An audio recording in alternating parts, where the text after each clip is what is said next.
Desde as regiões nobres do Rio de Janeiro até comunidades periféricas, quem mora no Rio vive com a sensação de insegurança. De acordo com o Atlas da Violência, que foi publicado pelo IPEA e pelo Fórum Brasileiro de Segurança Pública, em 2016, os índices de mortes no Rio de Janeiro voltaram a crescer. Hoje o estado fica entre os 5 com maior índice de mortes violentas no país.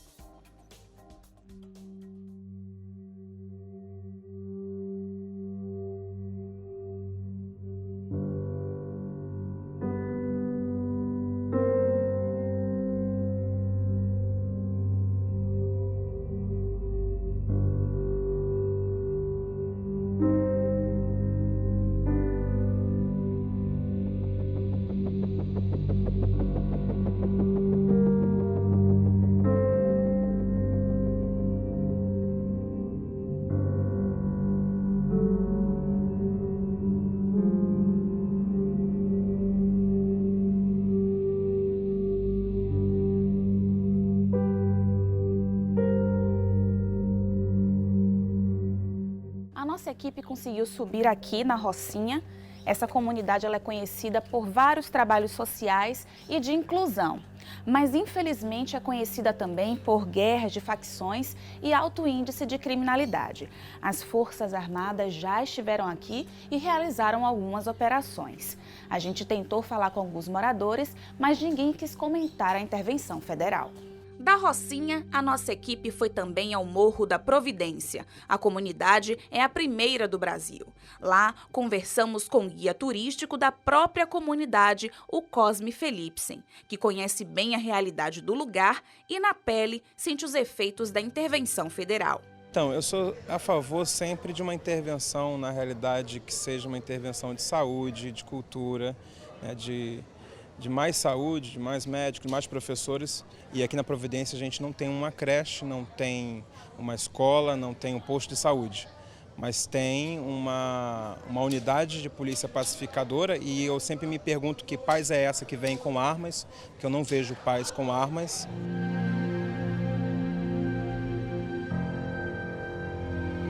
Do outro lado, conversamos com o consultor Roberto Matoso. Morador da Zona Sul do Rio, ele comenta como a intervenção impactou sua rotina. Eu vejo mais presença de carros de exército, ou homens do exército, ou de polícia, e isso me conforta.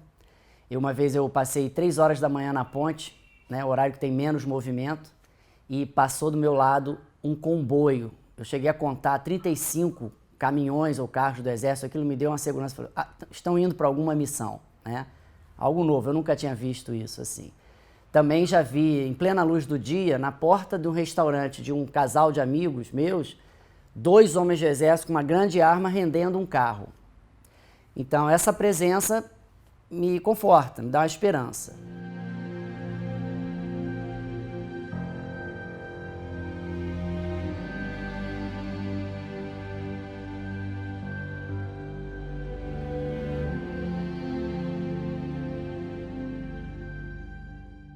Você tem que ter uma política de proximidade. A polícia não pode ser a única face do Estado que as comunidades pobres têm. A polícia ela tem que ser a primeira face e junto com a polícia você tem que ter a educação, você tem que ter o esporte, você tem que ter a saúde, você tem que ter a cultura, você tem que ter o lazer. E a polícia ela é a ponta de lança. Infelizmente, no Brasil, o Estado para os pobres, ele aparece apenas como repressor e numa lógica de guerra. As Forças Armadas são treinadas para a guerra, não para fazer segurança pública. Para além de segurança pública ter uma lógica de guerra repressora, esse traço da segurança nos bairros nobres ser melhor do que nas periferias é o traço fundamental do Brasil. O Brasil é um país rico, apesar da crise. Portanto, o traço fundamental do Brasil é a desigualdade. Qualquer política pública no Brasil que não ataque a desigualdade, ela não vai fazer efeito, porque essa é a raiz de todos os problemas brasileiros. Você tem um custo muito alto das operações, né? Esses custos estão orçados aí entre R$400 mil e R$1,5 milhão aproximadamente por operação no Rio. Este ano, o IPEA e o Fórum Brasileiro de Segurança Pública divulgaram no Atlas da Violência alguns dados sobre o Rio de Janeiro. Para a gente ter ideia, o Rio fica entre os 5 estados com maior índice de mortes violentas por causa indeterminada. Neste mesmo ano, houve uma oscilação nos indicadores de letalidade violenta, sendo que em 2016 houve um forte crescimento nos índices. A criminalidade do Rio de Janeiro é um elemento estrutural, não apenas na cidade do Rio, no estado do Rio, como no Brasil. Todas as pesquisas demonstram o seguinte: enquanto nós continuarmos trabalhando com os níveis de desigualdade social que estão presentes no Rio, cidade, no Rio, estado e no Brasil como um todo, associados ao processo brutal de urbanização, de uma urbanização altamente perversa, porque não atende saúde, segurança, moradia, etc., para a sociedade, a gente não vai combater a insegurança no país.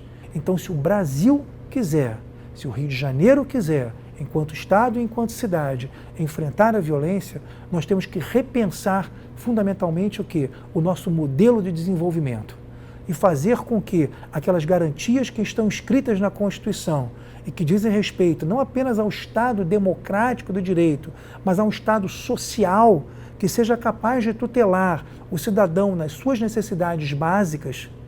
Enquanto isso não acontecer, enquanto nós não materializarmos na prática o projeto constitucional construído lá atrás, em 1988, a gente não vai conseguir sair desse imbróglio. Enfim, as alternativas existem, as políticas existem, elas foram postas em prática em maior ou menor grau. O que falta é você dar continuidade a isso. Segurança pública é uma bandeira de Estado, segurança é para todos, como educação é para todos, como cultura é para todos, como saúde é para todos. E certamente, as perguntas existem, os problemas estão na mesa e as respostas já foram dadas. Basta vontade política para que isso possa ser colocado em prática e efetivado e a gente possa viver um Brasil com paz e tranquilidade. Bom, e a gente volta aqui para o estúdio para continuar a conversa com o Arles Gonçalves Júnior. Ele é da Comissão de Segurança Pública da OAB de São Paulo. Arles, a gente tem dados do IPEA, né, o Instituto de Pesquisa Econômica Aplicada, que faz aquele mapa da violência que a gente analisa todos os anos, e esse mapa mostra que existem o top 10 dos estados mais violentos, com estados aí com mais de 60 homicídios por 100 mil habitantes. O Rio de Janeiro não aparece entre os 10 mais violentos. Por que o Rio de Janeiro foi escolhido para ter a intervenção federal na segurança pública? Pela questão que a gente percebia que as polícias, o comando das polícias estava perdendo o comando das tropas, né, dos efetivos policiais. Então, nós vimos várias questões, não era difícil nós vermos no Rio de Janeiro operações policiais prendendo vários policiais. Nós tivemos recentemente uma companhia quase inteira da Polícia Militar do Rio de Janeiro sendo presa. Então, o que acontece? O próprio governador pediu apoio ao governo federal, o governo federal fez a intervenção. O Rio de Janeiro é uma cidade muito específica com relação ao Brasil, porque foi capital, né, antes de Brasília, é uma das cidades do Brasil mais conhecidas no mundo inteiro, podemos dizer assim, a porta de entrada do turismo internacional no Brasil sempre foi pelo Rio de Janeiro.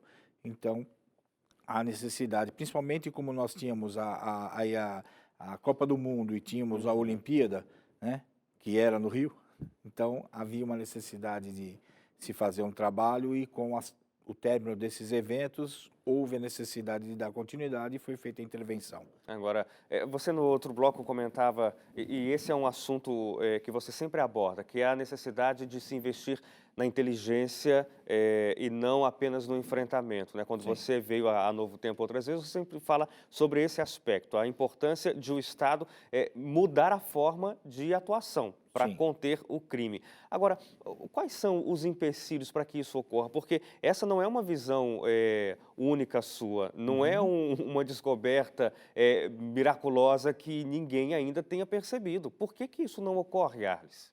Eu acredito que seja vontade política, né? Não sei. Eu não tenho contato com os governantes que decidem, né, essas questões, né? Mas me parece que eles são assessorados por pessoas que não percebem essa falha e há décadas os governos, de uma maneira geral, enfrentam a questão da criminalidade da forma de ir para o enfrentamento e não usar a inteligência, fazer investigações com bastante qualidade para desmantelar as quadrilhas e colocar essas quadrilhas por muito tempo na prisão. O Brasil precisa fazer algumas mudanças. Primeiro, precisa investir maciçamente em educação, em questões sociais, para dar oportunidade ao jovem que ele tenha como ter uma carreira, que ele tenha como ter uma profissão e não precise migrar para o crime.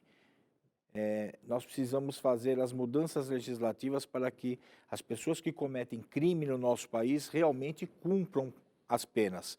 Hoje existe uma facilidade muito grande, as leis são brandas, as progressões são muito rápidas. Então, o que acontece? A impunidade gera. Nós temos a questão do ECA, que não penaliza o infrator da maneira adequada.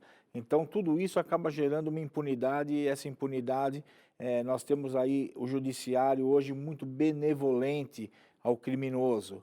É muito mais fácil você colocar na rua um criminoso do que você colocar na rua um policial que às vezes tem um desvio, que tem que pagar pela sua pena, mas é mais difícil você fazer com que esse policial saia. Então, há que se ver essa questão de forma diferente. Precisa se investir mais na inteligência, melhorar a legislação para que as pessoas que cometem crime cumpram realmente os seus crimes e fazer com que o cidadão tenha condição de, mesmo nascendo com pouco dinheiro, estando numa família pobre, ele consiga ter estudo, ter condição de trabalho, ter uma profissão e crescer dentro da sociedade sem precisar migrar para o crime. Claro. Precisa investir para que as pessoas tenham um futuro e não seja um futuro criminoso. E reprimir aqueles que saem da regra. Muito bem. Arles, eu agradeço muito pela sua participação mais uma vez aqui na Novo Tempo. Muito obrigado. E a você de casa, muito obrigado. Realidade em Pauta vai ficando por aqui. Eu lembro a você que é sempre possível rever os nossos programas lá no nosso site, novotempo.com/jornalismo, e deixo a você nosso abraço e o convite para o nosso próximo encontro. Até lá.